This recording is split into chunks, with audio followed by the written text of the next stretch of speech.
Happy Thanksgiving, I whispered to Hieronymous as I roll over beside him in bed the next morning. He had spent the night talking to me about the other world, but I had fallen asleep during his discussion on magical family privileges. That would definitely be a topic to revisit later, but not today. Today we had to spend the day teaching someone else about American culture and traditions. Happy Thanksgiving, Hieronymous replies as he smooths back my hair. How do you want to spend our first holiday together? Well, first I think you should tell me all the things you're thankful for, I tease him, and I won't be mad if I'm not at the top of the list.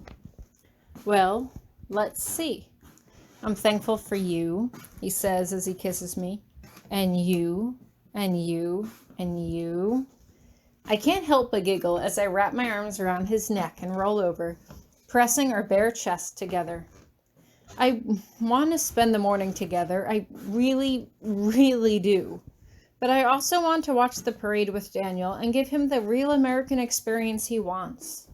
I at least owe him that much for stealing his bed. Do you want to come with me?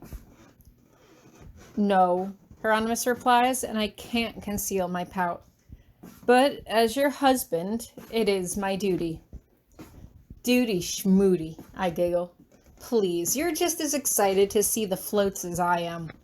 I hop off the bed as I begin to get dressed.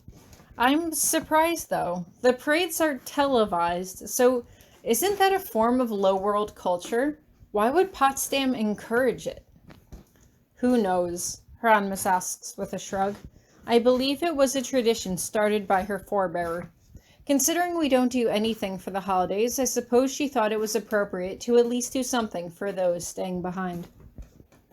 I pause as I grin at him. Maybe she actually likes the parade. Maybe there are some forms of low-world culture she likes and just won't admit to it.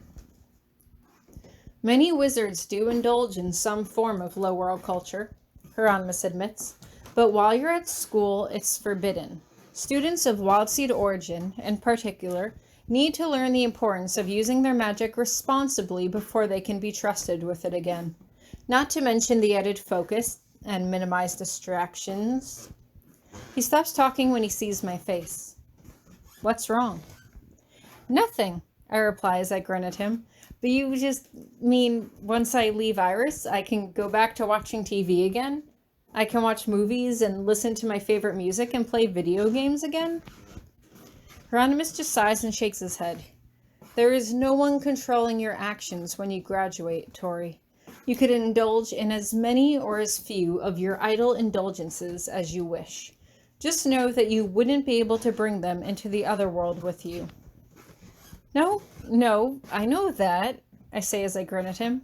And I don't mean that I'm going to be playing video games around the clock, but it would be nice to share some of my favorite things with you, like movies I grew up with, and stuff like that. Hieronymous stares me down.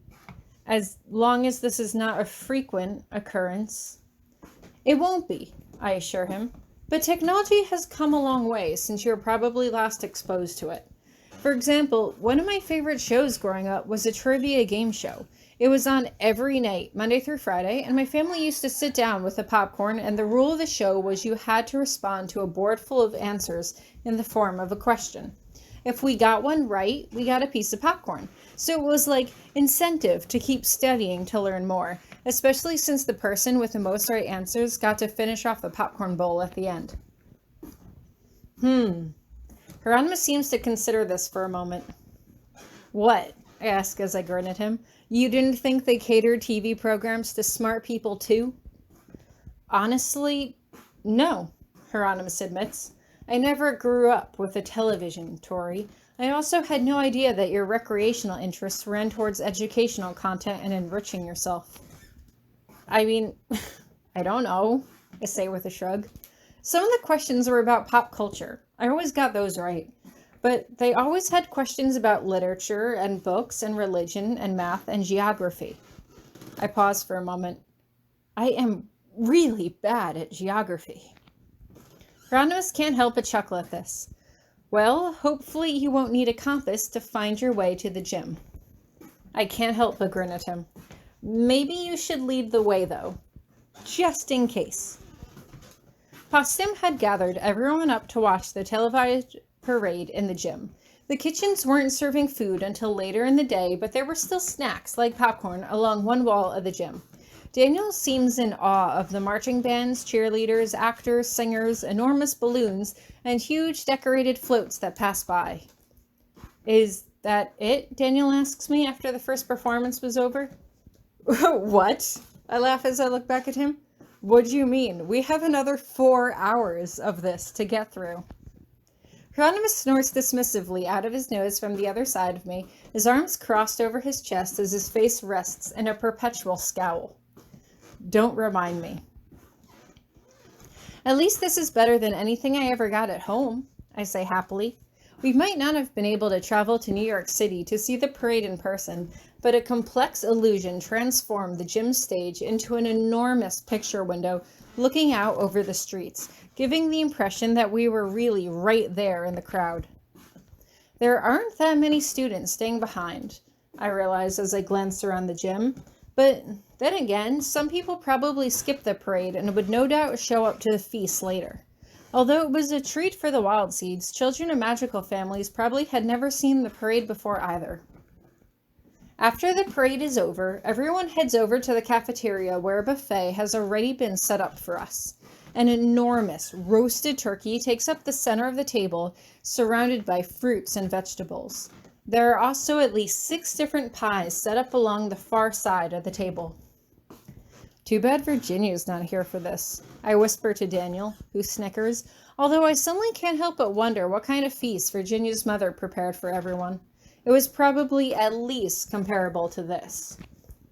Now, while we're here, let's all share something we're grateful for, Possum says before we begin eating.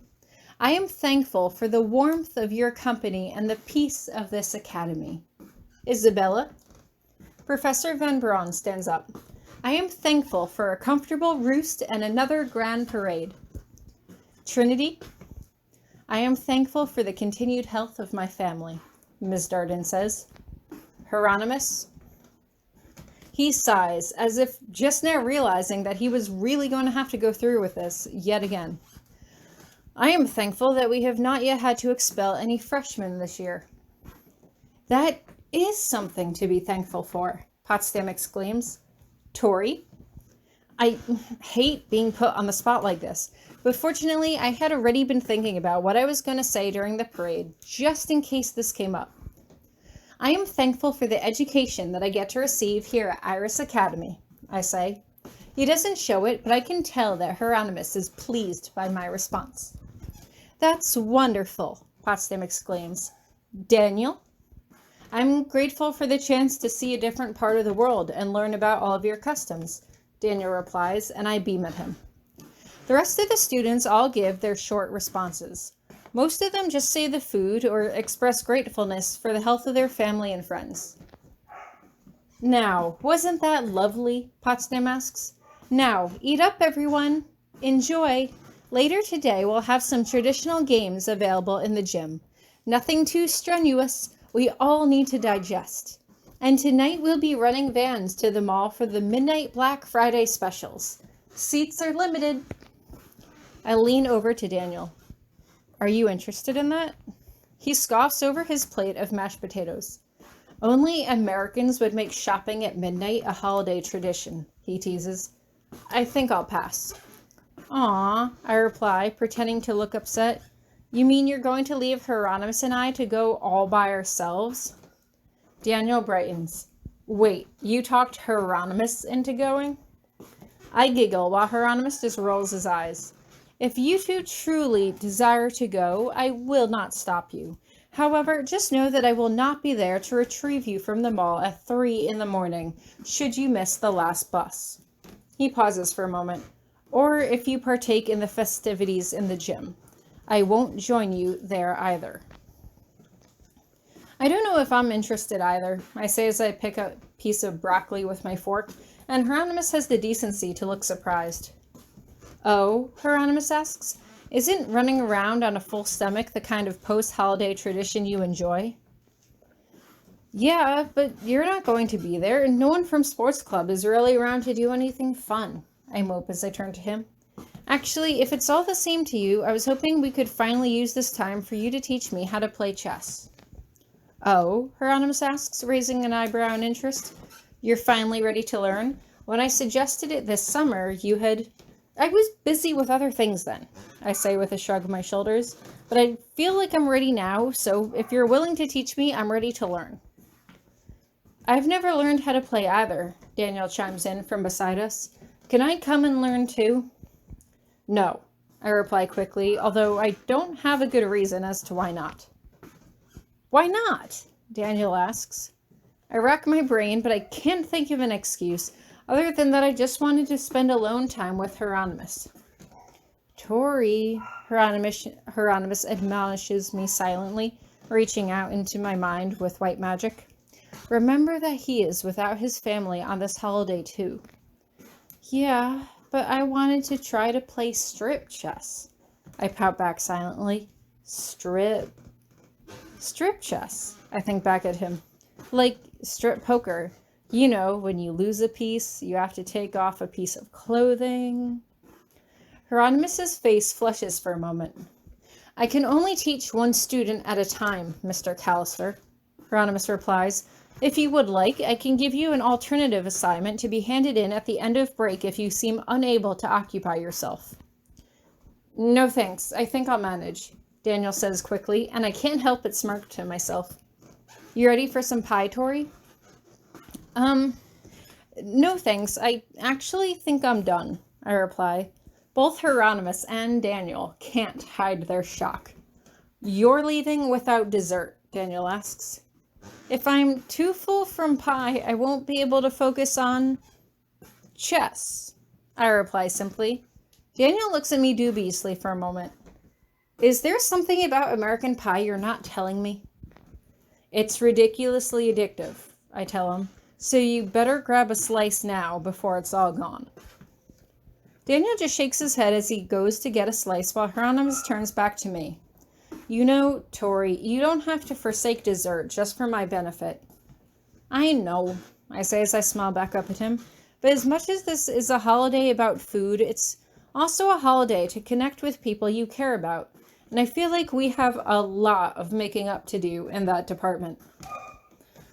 Fair enough, Hieronymus says with a small smile as Daniel comes back to dessert with a slice of each kind of pie. You sure you don't want any, Tori? Daniel asks as he nudges a plate in my direction. I hesitate, but only for the briefest of moments. Maybe just one slice.